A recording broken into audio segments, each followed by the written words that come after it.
कांग्रेस के राष्ट्रीय अध्यक्ष के रूप में मल्लिकार्जुन खड़गे अब आ चुके हैं। 26 तारीख को शपथ ग्रहण कर लेंगे।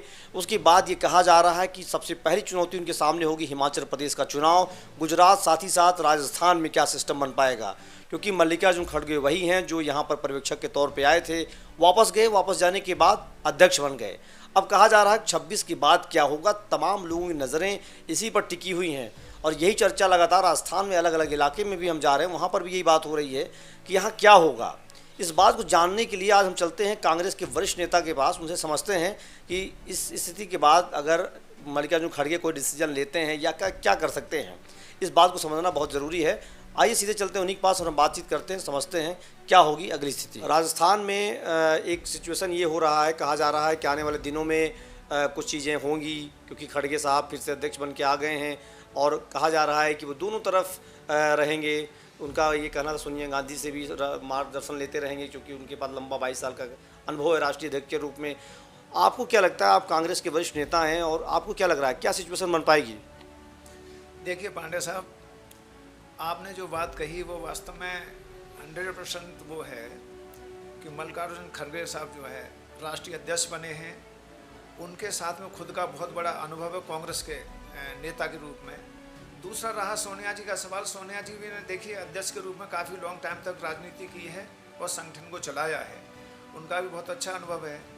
मैं समझता हूँ उनका अनुभव कांग्रेस के लिए ये जो हिमाचल प्रदेश और गुजरात चुनाव है वो बहुत बड़ी चुनौती है और मेरा ख्याल है परिस्थितियों के अनुकूल जो वो काम करेंगे और उसको अच्छी तरह से जो है निभा पाएंगे, इसमें कोई शक नहीं है। रहा सवाल राजस्थान का, राजस्थान में देखिए काफ़ी कुछ उछल कूद रही, लेकिन आपने देखा होगा जहां चुनाव हुआ और चुनाव से लेकर जहां तक उनका अध्यक्ष के रूप में परिणाम घोषित होने तक जो है वो राजनीति स्थिर हो गई थी, उसमें कोई एक दूसरे पर कोई ऐसे कमेंट्स नहीं आए और मैं समझता हूं ये कांग्रेस के लिए अच्छी बात है। और जो लीडर्स कांग्रेस के प्रति अपनी लॉयल्टी समझते हैं और वास्तव में कांग्रेस के इतिहास को समझते हुए आए हैं और कांग्रेस ने उनको एक मौका दिया कि वो राजनीति उस लेवल पर करें जिससे उनकी पहचान हो। मैं समझता हूँ राजस्थान में ऐसा कोई विशेष वो नहीं होगा, क्योंकि जो चुनावों को देखते हुए जो कांग्रेस के सामने एक बहुत बड़ी चुनौती है, मेन चुनावों को लेकर ही काम किया जाएगा। अभी ऐसा कोई इशू नहीं आएगा जो हमारे इन दोनों राज्यों के चुनावों पर कोई उसका विपरीत असर पड़े। बशर्ते संगठन के नाते मैं मान के चलता हूँ राजस्थान में अभी कोई ऐसी विशेष चीज़ नहीं होगी। खड़गे साहब सीनियर लीडर हैं और देखिए सीनियर लीडर के नाते वो यहाँ के सीनियर लीडर्स को जो है अवॉइड नहीं कर सकते। मेरा ख्याल है जहाँ तक है वो इनकी जो भूमिका है उसके अनुरूप काम करेंगे और युवाओं को भी मौका मिलेगा निश्चित रूप से, इसमें कोई दो राय नहीं है, लेकिन युवाओं को भी पेशेंस रखना पड़ेगा सर। युवा अगर विवेक को अपने को बनाए रखेंगे तो निश्चित रूप से उनको फ़ायदा होगा। अगर अपने विवेक को जो खोते हैं वो स्वयं के लिए कहीं ना कहीं अपने लिए नुकसान लेके चलेंगे, पार्टी के लिए नुकसान नहीं है। पार्टी का देखिए, अगर मान लीजिए आज मैं कोई विपरीत अपना स्टेटमेंट देता हूं तो मेरे उस स्टेटमेंट की अहमियत देखी जाएगी, मेरा स्टेटमेंट कितना प्रभावशाली होता है। क्योंकि आज क्या है, हर कांग्रेसमैन, मैं भी एक उसमें हूँ, मुझे आज देखिए 50 साल हो रहे हैं, मतलब 44 साल तो यहीं राजस्थान के अंदर ऐसे हो गए साहब मैं कंटिन्यू एक पदों पर बना हुआ हूं। आज मैं कांग्रेस का ठीक है एक वरिष्ठ कार्यकर्ता के रूप में मेरी पहचान है और मैं ऐसे लीडर्स के साथ में हूं जिन्होंने कांग्रेस को दिया है, अभी कांग्रेस से लिया नहीं है, देने वाले लोगों के साथ में जुड़ा हुआ हूं और मैं ये मान के चलता हूं कि जो भी निर्णय होगा, खड़गे साहब जो भी निर्णय लेंगे वो अभी राजस्थान के उस सीनियरिटी के हित को लेके लेंगे जो अपने आगामी चुनावों पर इसका कोई प्रभाव नहीं पड़े। आप कह रहे हैं कि जो ध्यान में रखा जाएगा युवाओं को और बुजुर्गों को भी वो छेड़खानी नहीं करेंगे, कोई ऐसी चीज़ नहीं करेंगे जिससे नुकसान हो। अभी एक लाइन का प्रस्ताव पास करवाने आए थे, नहीं कर पाए, आला कमान तय करेगा। अब क्या लगता है, कहा जा रहा है कि बहुत जल्द एक लाइन के प्रस्ताव को फिर पास कराने की कोशिश की जाएगी और उसमें विधायक दल की बैठक बुलाई जाएगी। तो आपको लगता है कि क्या ये संभव हो पाएगा? देखिए सर, मैं समझता हूं कि हिमाचल प्रदेश और गुजरात के जो चुनाव हैं उसको ध्यान में रखते हुए ऐसा भी कोई प्रस्ताव वाली बात नहीं आएगी। अभी केवल ये आएगा कि सभी मिलकर काम करें और जहां, क्योंकि आप देखिए पांडे साहब, आप ये मान के चलते हैं कि हिमाचल में और गुजरात में राजस्थान के लोगों को बागडोर संभाली हुई है। अभी दबाव यही रहेगा, प्रभाव उनके ऊपर यह डाला जाएगा कि भाई आप जितना भी हो सके सक्रियता से काम करें और इन चुनावों के परिणाम को कांग्रेस के पक्ष में लेकर आएँ, वो सबसे बड़ा हमारा उद्देश्य रहेगा। और यही मेरा ख्याल है हमारा हाईकमान जो है इस चीज़ को ध्यान में रखते हुए ही काम करेगा। ये मैं महसूस करता हूँ, मेरा ये निजी वो है विचार है कि इससे अलग अलग होकर कोई ऐसा काम नहीं किया जाएगा। आपके अनुभव के अनुसार ये लगता है कि अभी कुछ नहीं किया जाएगा, तो जनवरी दिसंबर तक गुजरात के चुनाव और हिमाचल के चुनाव हो जाएंगे, कर्नाटक का चुनाव हो जाएगा, तो फिर क्या कर्नाटक के चुनाव में भी चीज़ों को नहीं किया जा सकता है? तो इसका मतलब क्या माना जाए कि मतलब जो लोग सोच रहे हैं, एक पक्ष जो ये चाह रहा है कि फिर से प्रस्ताव आए, फिर से बैठक हो, आपको लगता है कि ऐसा नहीं होगा? एक चीज़ बताइए कि आप दर्शकों के लिए बताइए कि जो लोग बाहर बैठे हैं उनको लगता है कि खड़गे के अध्यक्ष बनने के बाद ही सीन फिर से शुरू हो गया, तमाम तरह की खबरें आ रही हैं, आपको क्या लग रहा है जो आप दर्शकों को बताना चाहेंगे कि नहीं नहीं कुछ ऐसा नहीं होना है, और आपके अनुभव के हिसाब से जो होना चाहिए उस पर भी जरा अपना प्रकाश डालिए। देखिए साहब, मैं ये मान के चलता हूँ कि अभी सबसे पहला जो हमारे राष्ट्रीय अध्यक्ष नवनिर्वाचित हुए हैं, इनके निर्वाचन के बाद में आपने देखा होगा किसी भी अदर नेता का जो आपने देखा एक 23 ग्रुप था, 23 ग्रुप वाले लीडर्स भी एकदम साइलेंट हैं। उनकी क्या भूमिका रहती है? क्यों मैं ये समझता हूँ कि अभी शायद 29 तारीख का शायद डिसाइड किया हो खड़गे साहब का, उसका 26 का किया है। 26 के बाद में उनका सबसे बड़ा एक प्लान होगा कि जो लोग 23 ग्रुप को लेकर चल रहे हैं उनमें से भी कुछ लोगों को अपने साथ लेकर चलना, क्योंकि साहब सब इनके साथी लोग हैं।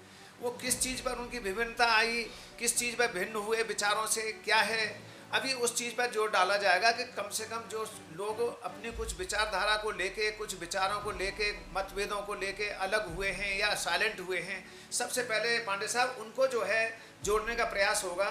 क्योंकि देखिए हिमाचल हो गया, गुजरात हो गया, उसके बाद में कर्नाटक होगा, फिर आप देखिए हरियाणा है और राजस्थान का भी नंबर आ रहा है। मैं ये मान के चलता हूँ कि यहाँ राजस्थान के चुनाव के टाइम तक पांडे साहब अभी कोई भी निर्णय ऐसा नहीं होगा जिसके जो है कारण कांग्रेस के सामने कुछ थोड़ी सी विपरीत परिस्थितियाँ आएँ। कारण क्या है, अभी देखिए जनवरी फरवरी में जो है अपना बजट पेश होगा, सरकार का लास्ट बजट होगा, और यही हाईकमान जो है ये मान के चलेगा कि जो हमारी पॉलिसी है उसके मुताबिक जो हमारा बजट जो पेश होगा उसके मुताबिक हर लीडर को, एमएलए को अपने क्षेत्र में काम करने का मौका दिया जाना चाहिए, मुख्यमंत्री जी को अपने लेवल पर काम करने का मौका दिया जाना चाहिए चुनाव के टाइम तक, जिससे जो है परिणाम कोशिश रहे कि हमारे कांग्रेस के फेवर में रहें। मैं ये मान के चलता हूँ कि अभी ऐसा कोई डिसीजन नहीं होगा कि इसमें गुटबाजी जो हम महसूस करके चल रहे हैं, कुछ लोगों का विचार है कि भाई ये गुट ये संतुष्ट हो जाएगा, ये हो जाएगा। मेरा ख्याल है अभी ऐसा कोई गुट नहीं है जो कांग्रेसी अभी किसी भी पॉलिसी का जो विरोध करे। ये छुटमुट चलती रहती है साहब, तो आप जानते हैं घर की सी कहानी है, ये आम चीज़ है। बीजेपी के भी अंदर खूब चल रहा है, वो भी ये कहते हैं साहब हमारे घर का मामला है, तो साहब हम भी ये मान के चलते हैं जो भी छुटमुट चल रहा है हमारे कांग्रेस का अंदरूनी मामला है, ये सब सॉल्व कर लिया जाएगा, इसमें कोई ऐसा विरोधाभास वाली बात नहीं आएगी। आप कह रहे हैं कि कोई विरोधाभास वाली बात नहीं आएगी। मल्लिकार्जुन खड़गे ने ऐलान किया था कि अगर वो चुनाव जीत करके आते हैं तो 50% टिकट जो है 50 साल के नीचे वालों को देंगे। अब आपका ये कहना है कि पेशेंस भी रखें युवा, जो एक यहाँ चर्चा है वो पायलट को लेकर के है कि वो 50 साल के नहीं हैं और वो फिर से सीएम बनने की एक उसमें माहौल में थे, अभी जो कहा जा रहा था उनका नाम आया था। आपकी बात से ये समझ में आ रही है कि आपका ये कहना है कि अशोक गहलोत के नेतृत्व में ही चुनाव लड़ने जाएगी सरकार।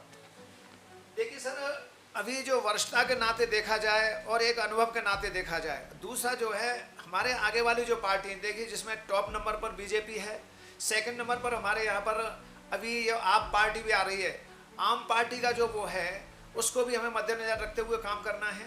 युवाओं को मौका मिलेगा, ये ठीक है, ये पॉलिसी होगी साहब कि उसमें बिलो 50 वालों को कितनों को मौका मिलता है। अभी मौका मिला हुआ है सर, इसमें कोई वो दो राय नहीं है, मौका मिलने वालों को मौका मिलेगा। और हो सकता है बहुत से युवाओं का टिकट कटेगा भी, जब उनकी परफॉर्मेंस अच्छी नहीं होगी तो पार्टी टिकट भी काट, उनकी जगह विभाग की जगह विभाग को मौका मिल जाएगा। सवाल वो नहीं है कि विभाग का टिकट का के वहाँ वरिष्ठों को दे दिया जाएगा, बुजुर्गों को दे दिया, वो नहीं है। अगर कोई युवा अपने कार्य में सक्रिय नहीं रहता है और उसकी जो परफॉर्मेंस अच्छी नहीं होगी, ये देखिए दोनों पार्टियाँ ये लेके चल रही हैं। आगामी चुनाव जो बड़ा संघर्ष का है, क्योंकि तीसरी पार्टी के रूप में उभर के जो आ रहा है आम पार्टी जो है, इसमें जो है इसको जो है ध्यान में रखते हुए दोनों पार्टियाँ काम करेंगी सर। गुजरात में वो स्थिति हो रही है, आम पार्टी ने वहाँ पे जो अपना डंका बजा दिया कि हम सारी सीटों में चुनाव लड़ेंगे, यहाँ भी वो कह रहे हैं सारी, परिणाम क्या होगा वो नहीं है, लेकिन वो कुछ ना कुछ तो जो है दोनों पार्टियों के लिए सोचने के लिए एक मुद्दा देंगे कि आप जो है सोचिए और हम आ रहे हैं आपके सामने मैदान में उतर के, दोनों पार्टियों के सामने। तो युवाओं को मौका जरूर मिलेगा। अब उसमें जो है, अब मान लीजिए मैं खुद ये सोचूं कि साहब मुझे टिकट दे दिया जाए, मैं ये मान कर नहीं चलता हूँ कि अभी मैं ये उस स्थिति में हूँ कि साहब मुझे टिकट दे दिया जाए। तो ऐसे हर युवा को सोचना पड़ेगा सर, ये टिकट मांगना ये बहुत मामूली चीज़ है, लेकिन उसको जो आगे फेस करने वाली स्थिति में हर कोई युवा नहीं है। लेकिन आज एक ट्रेंड बन गया है सर, मतलब किसी भी पार्टी में कि साहब हमें मौका दो, हम जिता के ले आएंगे।